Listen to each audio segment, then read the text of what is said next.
כולנו אוהבים לשתות קפה טעים וגם איכותי.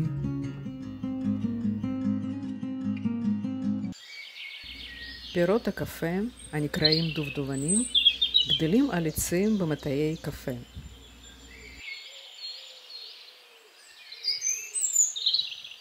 הדובדבנים מבשילים בהדרגה, כך שיש גם ירוקים וגם אדומים הבשלים על אותו ענף באותו זמן.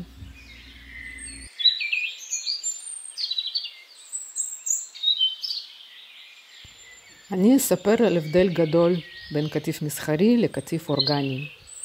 זה משפיע מאוד על איכות הקפה.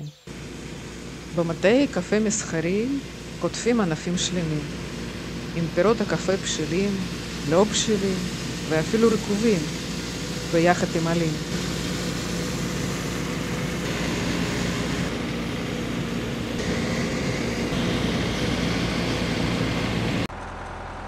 במטעים מסחריים גדולים משתמשים במכונות קטיף מתקדמות, שקוטפות רק את הפירות, ללא ענפים, אך עדיין קוטפות את כל הפירות, בשלים, ירוקים וגם רקובים.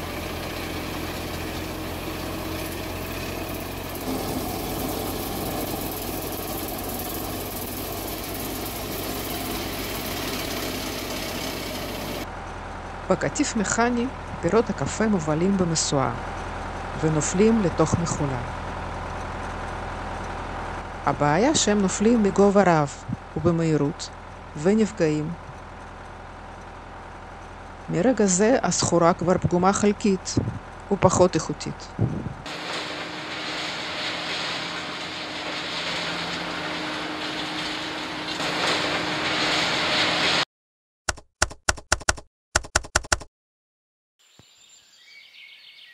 לעומת כל השיטות של קטיף מסחרי, קטיף קפה אורגני הוא רק ידני. עובדי קטיף אורגני בוחרים רק את הדובדבנים האדומים, הבשלים, המושלמים. הדובדבנים הירוקים נשארים. בעוד כמה ימים שהם יבשילו, העובדים יחזרו לקטוף אותם.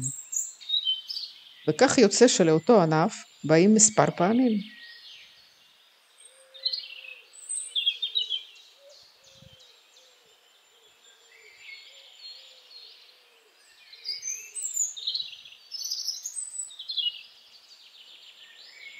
ברור שבקטיף אורגני הסחורה יוצאת מושלמת ובאיכות גבוהה ביותר.